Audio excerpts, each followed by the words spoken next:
प्रस्तुत है महर्षि में ही सत्संग सुधा सागर। आज का विषय है संतमत में ईश्वर की स्थिति। बंदा गुरुपद कंज कृपा सिंधु नर रूप हरि महामोहतम पुंज जाओ सुवचन रवि कर निकर। प्यारे लोगों, संतमत में ईश्वर की स्थिति का बहुत दृढ़ता के साथ विश्वास है, परंतु उस ईश्वर को इंद्रियों से जानने योग्य नहीं बताया गया है। वह स्वरूपता अनादि और अनंत है, जैसा कि संत सुंदरदास जी ने कहा है, व्योम को व्योम अनंत अखंडित आदि न अंत सुमध्य कहाँ है। किसी अनादि और अनंत पदार्थ का होना बुद्धि संगत प्रतीत होता है। मूल आदि तत्व कुछ अवश्य है, वह मूल और आदि तत्व परिमित हो, ससीम हो, तो सहज ही यह प्रश्न होगा कि उसके पार में क्या है। ससीम को आदि तत्व मानना और असीम को आदि तत्व न मानना हास्यास्पद होगा। व्यापक व्याप्य अखंड अनंता अखिल अमोघ शक्ति भगवंता अगुण अदाब्रे गिरा गोतीता सब दर्शी अनवद अजीता निर्मल निराकार निर्मोहा नित्य निरंजन सुख समदोहा प्रकृति पार प्रभु सब उर्वासी ब्रह्म निरीह वीरज अविनाशी। उपर्युक्त चौपाइयों में मूल आदि तत्व का वर्णन गोस्वामी तुलसीदास जी ने किया है। संतों ने उसे ही परमात्मा माना है। गुरु नानक देव जी ने कहा है, अलख अपार अगम अगोचरी नाति सुकाल न करमा जाति अजाति अजोनि संभव नाति स्वभाव न भरमा साच सचियार बीतों कुर्बानो नाति स्वरूप बरनु नहीं रेख्या साच सबदो निशानो इत्यादि।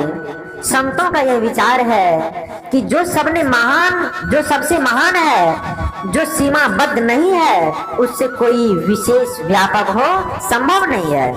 जो व्यापक व्यापक को भरकर उससे बाहर इतना विशेष है कि जिसका परावार नहीं है, वही सबसे विशेष व्यापक तथा सबसे सूक्ष्म होगा। यहाँ सूक्ष्म का अर्थ छोटा टुकड़ा नहीं है, बल्कि आकाशवत सूक्ष्म है। जो सूक्ष्माति सूक्ष्म है, उसको स्थूल या सूक्ष्म इंद्रियों से जानना असंभव है। वह ईश्वर आत्मगम्य है, केवल चेतन आत्मा से जाना जाता है। शरीर के भीतर आप चेतन आत्मा हैं, और उस आत्मा से जो प्राप्त होता है उसी को परमात्मा कहते हैं। रूप रस गंध स्पर्श और शब्द, इन पांचों में से प्रत्येक को ग्रहण करने के लिए जो इंद्रिय है, अर्थात आंख से रूप, जिह्वा से रस, नासिका से गंध, त्वचा से स्पर्श और कान से शब्द, इन इंद्रियों से अतिरिक्त और किसी से ये पांचों विषय ग्रहण नहीं किए जाते हैं। इसी प्रकार जो चेतन आत्मा के अतिरिक्त और किसी से नहीं पकड़ा जाए, वही परमात्मा है। जो जितना विशेष व्यापक होता है वह उतना ही सूक्ष्म होता है। परमात्मा अपनी सर्वव्यापकता के कारण सबसे विशेष सूक्ष्म है। स्थूल यंत्र से सूक्ष्म तत्व का ग्रहण नहीं हो सकता है। एक बहुत छोटी घड़ी के महीन कील कांटों को बढ़ई और लोहार की सरसी, पेचकस आदि मोटे मोटे यंत्रों से घड़ी में बिठाने और निकालने के काम नहीं हो सकता। उसके लिए यंत्र भी महीन ही होते हैं। हमारी भीतरी और बाहरी सब इंद्रिय, नेत्र, कर्ण, नासिका, जिह्वा, त्वचा, मुख, हाथ, पैर, गुदा और लिंग, बाहर की इंद्रिय तथा मन, बुद्धि, चित्त और अहंकार, अंतर की इंद्रियां सबकी सब उस दर्जे की सूक्ष्म नहीं है जो परमात्मा स्वरूप को ग्रहण कर सके। ये तो परमात्मा की सूक्ष्मता के सम्मुख स्थूल है, भला ये उसको कैसे ग्रहण कर सकती है। ओम सयोजत उरुगायस जुतिम वृथा क्रीडन्ताम मिमितेन गावः परिणसं कृणुते तिग्म श्रृंगो दिवा हरिरेत्रिसे। इस मंत्र के द्वारा वेद भगवान उपदेश करते हैं कि हे मनुष्यों, हाथ, पैर, गुदा, लिंग, रसना, कान, त्वचा और आंख, नाक और मन, बुद्धि आदि इंद्रियों के द्वारा ईश्वर को प्रत्यक्ष करने की चेष्टा करना झूठा ही एक खेल करना है, क्योंकि इनसे वह नहीं जाना जा सकता है, वह तो इंद्रियातीत है। यन्मनसा मनते नाहुर्मनो मतम तदेव ब्रह्म त्वम विधिनेदम यदिदमुपासते। कनोपनिषद खंड 1 श्लोक 5। अर्थात जो मन से मनन नहीं किया जाता बल्कि जिससे मन मनन किया हुआ कहा जाता है, उसी को तू ब्रह्म जान। जिस इस देश काला विच्छिन्न वस्तु की लोग उपासना करते हैं वह ब्रह्म नहीं है। नया नायमात्मा प्रवचनेन लभ्यो न मेधया न बौना श्रुतेन यमे वैस वृणुते तेन लभ्यस्तस्य से आत्मा वृणुते तनु स्वाम। कठोपनिषद। अर्थात यह आत्मा वेदाध्ययन द्वारा प्राप्त होने योग्य नहीं है और न धारणा शक्ति अथवा अधिक श्रवण से ही प्राप्त हो सकता है। यह साधक जिस आत्मा का वर्णन करता है उस आत्मा से ही यह प्राप्त किया जा सकता है। उसके लिए प्रति यह आत्मा अपने स्वरूप को अभिव्यक्त कर देता है। अब यह साफ तरह से जना देता हूँ कि अनादि आदि परम तत्व परमात्मा केवल चैतन्य आत्मा से ही ग्रहण होने पहचानने जानने योग्य है। जब तक शरीर और इंद्रियों के सहित चैतन्य आत्मा रहेगी तब तक परमात्मा को नहीं पहचान सकेगी। आंख पर पट्टी बंधी हो तो आंख में देखने की शक्ति रहने पर भी बाहरी दृश्य नहीं देखा जाता और आंख पर रंगीन चश्मा लगा रहने पर बाहर का यथार्थ रंग नहीं देखने में आता है। चश्मे के रंग के अनुरूप ही रंग बाहर में देखने में आता है। आंख पर से पट्टी और चश्मा उतार दो, बाहर के यथार्थ रंग देखने में आएंगे। शरीर और इंद्रियों के आवरण से छूटते ही या यूं कहो कि चैतन्य आत्मा पर से शरीर और इंद्रियों की पट्टी और चश्मे उतरते ही चैतन्य आत्मा को परमात्मा स्वरूप ही पहचान हो जाएगी। शरीर, इंद्रिय और स्थूल, सूक्ष्म आदि माइक सब आवरणों के उतर जाने पर जो इस पिंड में बच जाता है वही चेतन आत्मा है, और उनसे जो पहचाना जाता है वही अनादि आदि तत्व परमात्मा है। मैं तो इस अनादि आदि परम तत्व को परमात्मा कहता हूँ और कहता हूँ कि प्रत्येक व्यक्ति अपनी अपनी रुचि के अनुसार इस मूल अनादि परम तत्व को जिस नाम से पुकारना चाहे पुकारे, परंतु यथार्थ में यह अवर्णनीय अनिर्वचनीय है। राम स्वरूप तुम्हारे वचन अगोचर बुद्धि पर, अवगत अखत अपार, नेति नेति नित निगम कह। गोस्वामी तुलसीदास।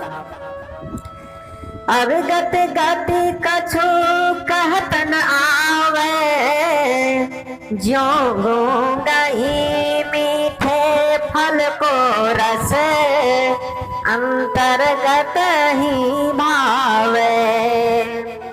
परम स्वाद सब ही जो निरंतर, अमित तोष उपजावे। मन बानी को अगम अगोचर, सो जाने जो पावे। भक्त सूरदास जी। नैना बैन अगोचरी, श्रवणा करनी सार, बोलन के सुख कारण, कहिए सिरजनहार। आदि अंत ताही नहीं मधे, कथो न जाई आही अकथे। अपरंपार उपजे नहीं विनय से, जुगति न जानिए कथिए कैसे। जस कथिए तस होत नहीं, जस है तैसा सोई। कहत सुनत सुख उपजे, और परमारथ होई। कबीर साहब। शरीर, इंद्रियों और माइक जड़ आवरण से चैतन्य आत्मा को अलग कर परमात्मा को पाना केवल ध्यान साधना से ही हो सकता है। इरा अर्थात बाईं ओर की धारा में तामसी वृत्ति रहती है, पिंगला अर्थात दाईं ओर की धारा में राजसी वृत्ति रहती है, और सुषुम्ना अर्थात मध्य की धारा में सात्विक की वृत्ति रहती है।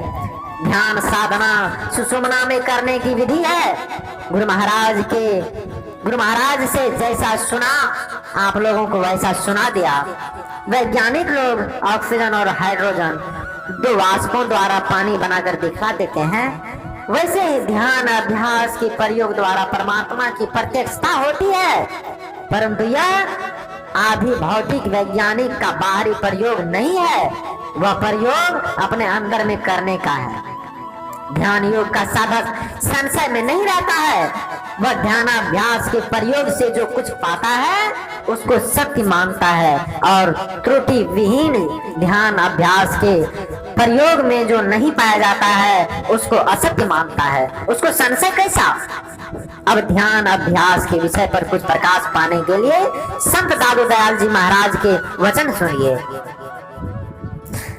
सब काहों को होत है, तन मन पसरे जाई, ऐसा कोई एक है, उल्टा माही समाई। क्यों करे उल्टा आनिए, पसरी गया मन फेरी, दादू डोरी सज की यों आने घेरी घेरी।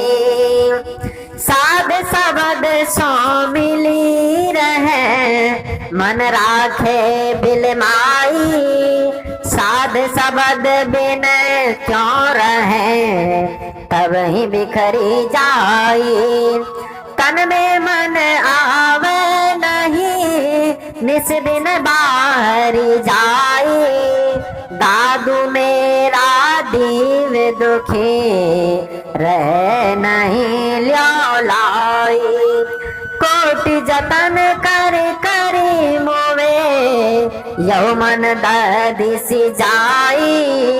राम नाम रो क्या रहे, नाही आन उपाई।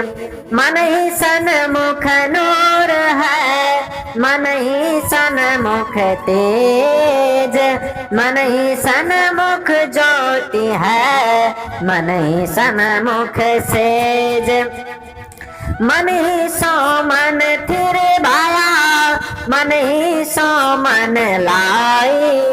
मन ही सो मन मिली रया, दादो अनंत न जाई। शब्द बंध्या सब रहे, शब्द सब ही जाई। शब्द ही सब उपजे, शब्द सब समाई। शब्द ही सुसीम भया, शब्द सज समान। शब्द ही निर्गुण मिले, शब्द निर्मल ज्ञान। एक शब्द सब कुछ किया, ऐसा समरथ सोई। आगे पीछे तो करे, जे बल ही ना होई। यंत्र बजाया साज करे, कारीगर करतार। पांचों कारज नाद हैं, दादू बोलन हार। पंच उपना शब्द थे, शब्द पंच सो होई। साईं मेरे सब किया, बुझे बिरला कोई। शब्द जरे सो मिली रहे, एक रस पूरा। कायर बाजे जीवले, पग मारे सोरा। दादू दयाल जी कहते हैं कि सर्वसाधारण का मन शरीर में पसरा हुआ रहता है, परंतु ऐसा कोई बिरला है जिसका मन उलटकर बहिर्मुख से अंतर्मुख होकर अंतर में समाता है। मन का स्थान तो शरीर के अंदर है ही, फिर अंदर में समाने का तात्पर्य यह है कि जागृत, स्वप्न और सुषुप्ति अवस्थाओं में जिस स्थान पर मन रहता है, उन तीनों स्थानों से विशेष अंतर में मन प्रवेश कर जाए। ये तीनों साधन शरीर के अंदर के स्थूल तल पर ही है। इन तीनों से छूटकर मन सूक्ष्म तल पर आरूढ़ हो, मन के अंदर समाने का भाव यही है। मन को किस तरह उल्टा कर अंदर में लावे, या फिर पसर गया है। हे दादू, संग संग उत्पन्न होने वाली स्वाभाविक डोरी धारा पकड़ और मन को घेर घेर कर अंदर में ला। सृष्टि निर्माण में के आदि में कंप अवश्य होता है, और कंप का सहचर शब्द अनिवार्य रूप से होता है। स्थूल सूक्ष्म कारण, महाकारण और कैवल्य, जड़ विहीन चेतन, स्थूल सूक्ष्म और सूक्ष्माति सूक्ष्म भेदों से सृष्टि के ये 5 मंडल जानने में आते हैं। इन सब के केंद्रों एवं उनसे उत्थित कंपों के शब्द से उदय से ही संपूर्ण सृष्टि का विकास तथा पूर्णतया निर्माण हुआ है। कथित केंद्रीय शब्द को ही सहज डोरी कहा गया है। अपने केंद्र में आकृष्ट करने का गुण शब्द में है, इसलिए इस शब्द रूप सहज डोरी को ग्रहण करके मन बहिर्मुख से अंतर्मुख खींचकर रहेगा।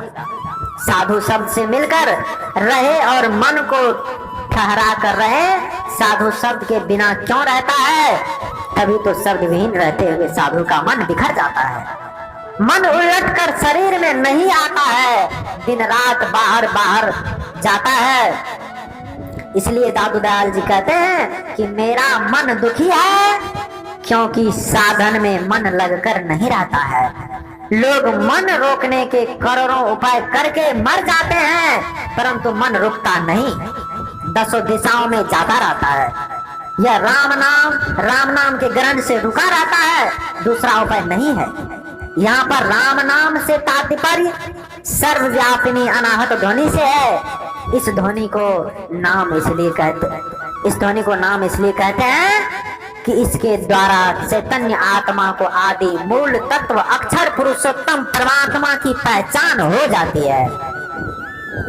निके राम कह तो है बपोरा, घर माए घर निर्मल राखे, पांचों धोवे काया कपरा, सज समर्पण सुमिरन सेवा, तिरबेनी तट सन सम सफरा, सुंदर सन मुख जागन लागे, तह मोहन मेरा मन पकड़ा, बिन रस मोहन गुण गावे, नाना वाणी अनभय अपरा, दादो अनहद ऐसे कहिए, भगति तत्य मार्ग सकरा। संत दादू दयाल जी के इस शब्द से विदित है कि राम नाम से उनका तात्पर्य अनाहत नाद से है, मन के सन्मुख ही प्रकाश है और आराम करने का स्थान बिछावन है। जागृत अवस्थाओं में आज्ञा चक्र के केंद्र में मन की बैठक है, उसके सम्मुख वृत्ति के सिमटा और स्थिरता से प्रकाश और चैन का स्थान प्रत्यक्ष होता है। मन से मन को लगाकर मन स्थिर हो गया, मन से मन मिलकर रहा, तब अन्यत्र नहीं जाता है। मन के केंद्रीय रूप को निज मन आत्ममुखी मन कहते हैं और उसकी किरणें व धारा जो समस्त शरीरों में फैली हुई है, उसे तन मन या शरीर सुखी मन कहते हैं। तन मन को निज मन में समेट कर केंद्रित करने को मन से मन को मिलाकर रखना है। वर्णन हो चुका है कि शब्द से ही सारे विश्व का तथा उसके पंच मंडलों का निर्माण और विकास हुआ है। इसलिए शब्द के विषय में उपयुक्त रीति से कहा गया है। ध्यान साधना में ज्योति और शब्द के ग्रहण की विशेषता, मुख्यता और विशेष आग्रह है। युक्ति जानकर सब लोग को इस ध्यान का अभ्यास करना चाहिए, क्योंकि इसी साधना के द्वारा निर्वाण पद पर पहुंचना और अपना परम कल्याण बना लेना पूर्ण संभव है। परम प्रभु परमात्मा की दया सब लोगों पर हो। बोलिए प्रेम से श्री सद्गुरु महाराज की जय, श्री सद्गुरु महाराज की जय, श्री सद्गुरु महाराज की जय। यह प्रवचन ग्राम डोभाघाट, जिला पूर्णिया, अखिल भारतीय संत मत सत्संग विशेषाधिवेशन के अवसर पर दिनांक 5 दिसंबर के सत्संग में हुआ था। बोलिए प्रेम से श्री सद्गुरु महाराज की जय।